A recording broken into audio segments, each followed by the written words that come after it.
అది ఎదురుతన్నింది. మరి అటువంటి పరిస్థితి బీహార్లో ఉందా?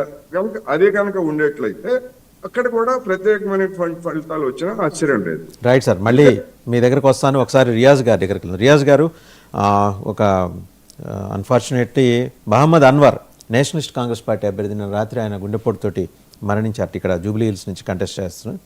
ఇప్పుడే వచ్చింది. అక్టోబర్ 22 ఆయన నామినేషన్ వేశారు.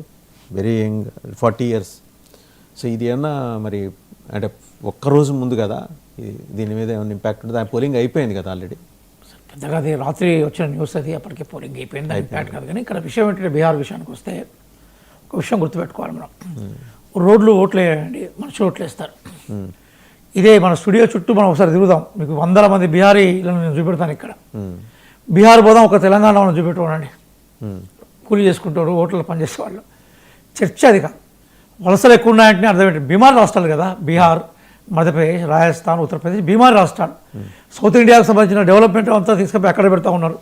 కోసం పెద్దలు సార్ రామ్మోహన్ రావు గారి అభిప్రాయాలు, వారి అభిప్రాయాలు ఉంటే ఉండొచ్చు, కానీ వారి అభిప్రాయాలు పరిపాలించారు కదా, రోడ్లు ఓట్లు కాబట్టి మీరు రోడ్లు వేయలేదా? రోడ్లు అనే కోణం నేను కూడా బీహార్లో తిరిగాను. రోడ్లు లేని ఊళ్ళని కొన్ని 100 ఊళ్ళను చూపెట్టగలుగుతాను నేను. నక్సలైట్ ఉద్యమం కూడా అక్కడ చాలా బలంగా ఉన్న విషయాలు కూడా గుర్తుపెట్టుకోవాలి. రణవీర్ సేన లాంటి సేనలు భయంకరంగా కూలీలను కాల్చప్పిన సంఘటనలు కూడా బీహార్లో ఉన్నాయి. ఫెడరలిజం ఉంది కాబట్టి ఇప్పటికీ అక్కడ ఎంఎల్ పార్టీలు బలంగా ఉన్నాయి. ఒక్కసారి 180-190 సీట్లు తీసుకుపోవడానికి నాకు నవ్వొస్తా ఉంది. రాత్రి తేజస్వి చాలా కాన్ఫిడెంట్గా మాట్లాడారు. ఎంత కాన్ఫిడెంట్గా మాట్లాడారంటే 18వ తారీఖు రోజు మేము ప్రమాణ స్వీకారం చేస్తున్న కాన్ఫిడెంట్గా మాట్లాడారు. 2023లో ఎగ్జిట్ పోల్స్ ఏమున్నాయంటే మోడీ గారి అభిప్రాయాన్ని ఎగ్జిట్ పోల్స్ చెప్పాయి. అప్కీ బార్ 400 పార్ అన్నారు మోడీ. 200 దగ్గర ప్రజలు ఎత్తి మీద కొడితే 200 లోపల 200 దగ్గర కూసి ఒక ఊతకర్రగా జేడీ, ఇంకో ఊతకర్ర టీడీపీని పెట్టుకుని నడుస్తున్నది గవర్నమెంట్. తెలియని విషయం కాదు. చర్చ ఏంటంటే ఎన్నికలను జనరల్ 2 విషయాలు ప్రభావితం చేస్తాయి సార్. ఒకటి ప్రభుత్వ విధానాలు ఒకటి ఉంటే, charisma of they leader, A particular leader యొక్క చరిస్మా కూడా పనిచేస్తూ ఉంటుంది. ఈరోజు చాలా క్లియర్గా బీహారీ ప్రజలు ఇదే ఎగ్జిట్ పోల్సో లేదా ఇదే ఒపీనియన్ పోల్స్ చెప్పిన విషయాలు ఏంటంటే, బీహార్ ప్రజలు ప్రధానంగా ముఖ్యమంత్రిగా ఎవరు ఉండాలని కోరుకున్నప్పుడు మెజారిటీ ప్రజలు తేజస్విని కోరుకున్నారు. తేజస్వికి 33% ఉంటే ఈ నితీష్ కుమార్ ఎంత తిప్పలపడ్డా కూడా 25% దాటలేదు. అసలు బీజేపీకి మనకి సీఎం క్యాండిడేట్ మనకు అనిపించలేదు. కాబట్టి తేజస్వి యొక్క ట్రెండ్ నడుస్తూ ఉన్నది. రాహుల్ గాంధీ గారి యాత్ర ఏదైతుందో బీహార్లో, ఓడిచోరి యాత్ర బ్రహ్మాండకు లక్షల మంది, మేము పోయాము అక్కడికి. లక్షల మంది రోడ్ల మీద చూస్తే అసలు నీ కంటి చూపు ఎంత దూరం కనబడతా ఉంటుందో అంత దూరం ప్రజలు కనిపించారు. కాబట్టి ఖచ్చితంగా బీహార్లో బ్రహ్మాండంగా చేశారు. ఒకటే క్వశ్చన్, ఆధార్ నేను ఓటర్ ఐడిని ఇంటిగ్రేట్ చేయమని ఎందుకని బలంగా ఆయన అడ్వకేట్ చేయలేకపోయారు? తప్పులు ఉన్నాయని చెప్పారు. 65 లక్షల ఓట్లు మిస్ అయ్యాయని గల్లంతయ్యాయి అన్నారు. మరి వీళ్ళందరూ మీ ఎలిగేషన్ ఏంటి? మ్యాక్సిమం మైనారిటీ ఓట్లు తీసేశారు వాళ్ళు, ఎలక్షన్ కమిషన్ తీసేసింది. ఎలక్షన్ కమిషన్ తప్పిదాల గురించి సుప్రీంకోర్టులో మొట్టిగా వెళ్ళింది ఎలక్షన్ కమిషన్ కూడా, కాదంటలా. బట్ మీ లీడరు ఆ ఒక్క అంశం దగ్గరకు వచ్చేప్పటికి ఎందుకు వెనక్కి తగ్గాడు? ఎక్కడ తగ్గాడు? ఎక్కడ మేము దాన్ని బేసికల్ వద్దని చెప్పిన సందర్భాలు రాహుల్ గాంధీ గారు ఎక్కడ చెప్పారు? ఇక్కడ విషయం ఏంటంటే సార్, రాహుల్ గాంధీ గారు క్లియర్ చెప్తుంది ఏంటంటే, ఒక ప్రతిపక్ష నాయకుడిగా ఎక్కడైతే లోపాలు ఉన్నాయో ఆ లోపాలను ఎత్తి చూపడమే ప్రతిపక్ష నాయకుడిగా నేను చేసే పని అని చెప్తున్నారు క్లియర్గా. దానికి సంబంధించిన ఆ లోపాలను సరిచేసే బాధ్యత ఎవరికి ఉంటుంది? వ్యవస్థకు ఉంటుంది. ఆ వ్యవస్థ పనిచేయట్లేదు. ఎలక్షన్ కమిషన్ ఎన్డీఏతో కుమ్మక్కైంది, ప్రధానమంత్రి గారు ఆదేశాల మేరకు పనిచేస్తున్న విషయం చెప్పుకుంటూ వచ్చాడు. మేము అధికారంలో ఉన్నప్పుడు, మేము కేంద్రంలో అధికారంలో ఉండి రాష్ట్రంలో అధికారంలో ఉంటే ఆ సమస్యను పరిష్కరించే బాధ్యత మా మీద ఉంటుంది. సమస్య పరిష్కారం కోసం పోతాం. కానీ బీహార్లో మేము అధికారంలో, రాష్ట్రంలో, అలాగే కేంద్రంలో కూడా బేసికల్గా ఏమంటారు విషయాన్ని చెప్తున్నాం. విషయాన్ని చెప్పి ఎలక్షన్ కమిషన్ ఏం చెప్తున్నాం? మేము ఎలక్షన్ కమిషన్ని మేము ప్రశ్నిస్తున్నాం. కానీ ఎలక్షన్ కమిషన్ ఏం చేస్తున్నది? దాచిపెడుతుంది కదా సార్. ఈవీఎం మిషన్స్ అన్నింటినీ, లక్షల మిషన్లను తీసుకుపోయి ఏం చేసిందో మీకు తెలుసు, నాకు తెలుసు. అట్లాగే మొత్తం టెంప్లెట్ సంబంధించిన పత్రాలని తీసుకుపోయి ఏం చేసిందో మీకు తెలుసు, మాకు తెలుసు. అట్లాగే మాకు ఎలక్ట్రానిక్ మీడియా డివైస్ని ఆపరేట్ చేయడానికి సంబంధించిన స్వేచ్ఛ మాకు ఇవ్వంటే ఏం చేసిందో మీకు తెలుసు, మాకు తెలుసు. Election commission, if election commission is fair, if election commission is ready to give frank result, frank information, why it is hiding the information? ఎందుకు దాన్ని దాచే ప్రయత్నం చేస్తూ ఉన్నది?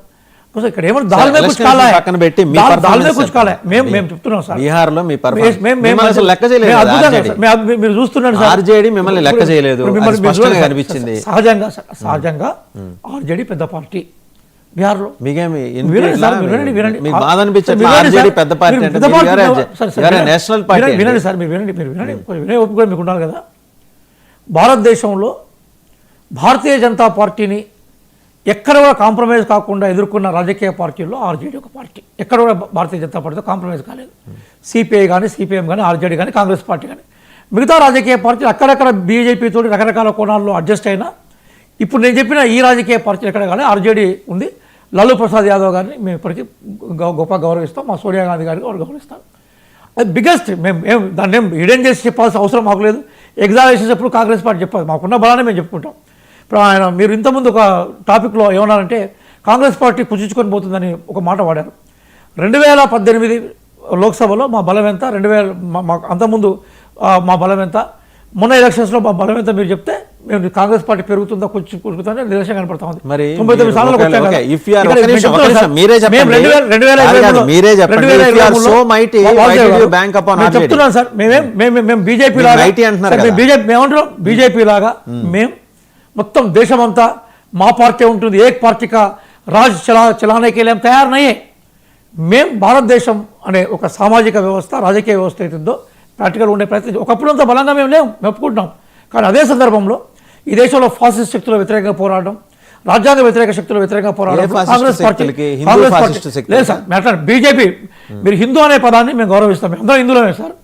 భారతదేశంలో సింధు నది ఒడ్డున ఉండే ప్రతి ఒక్కరు హిందువే. అదే బీజేపీ పెట్టిన రైట్ కాదు. జై హింద్ అని నినాదాన్ని ఇచ్చింది ఇక్కడ మనకు అస్రాని, సఫ్రాన్ ఇచ్చాడు, ఇక్కడ ఆబిద్ హుస్సేన్ సఫ్రాన్ ఇచ్చాడు. సారీ జహాసే అచ్చా అని నినాదాన్ని ఇచ్చింది మనకి ఇక్బాల్ సార్ చెప్పిన పాట. అది భారతదేశంలో నివసిస్తున్న అందరూ హిందువులే. అభిప్రాయ భేదాలు ఉంటే ఉండొచ్చు, మతాలకు సంబంధించిన ఉంటే ఉండొచ్చు, జాతిపరంగా ఈ దేశంలో పుట్టే అందరం మేము చూస్తుంటాం. ఇక్కడ విషయం ఏంటంటే దాని ఏదో వాళ్ళు ఏదో పెటెంట్ తక్కువగా తీసుకొని ఏదో మేమే ఈ సమాజానికి ప్రతినిధులు అంటే ఒప్పుకునే అవకాశం లేదు. ఇక్కడ విషయం సర్వేపల్లి రాధాకృష్ణ లాంటి ఫిలాసఫర్స్ మా పార్టీ నుంచి ప్రొడ్యూస్ అయిన వాళ్ళు, అబుల్ కలాం ఆజాద్ లాంటి వాళ్ళు ఈ దేశానికి స్వతంత్ర ఉద్యమంలో విషయం ఏంటంటే బీహార్ విషయానికి వస్తున్నా. మీకు టాపిక్ డైవర్ట్ చేసి ఏదో మొత్తం ఇండియా గెలిచినట్టుగా ప్రచారం చేస్తే దాన్ని మా వర్షం చెప్తున్నాను. మేమే ఉంటున్నాం సార్.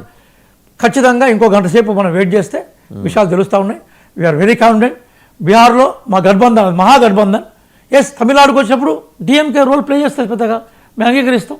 మధ్యప్రదేశ్ విషయానికి వచ్చినప్పుడు కాంగ్రెస్ పార్టీ బలంగా ఉంటుంది, గుజరాత్లో బలంగా ఉంటుంది, రాజస్థాన్లో బలంగా ఉంటుంది, తెలంగాణలో బలంగా ఉంటుంది. మాకు బలంగా ఉండే స్థానాలు మాకున్నాయి.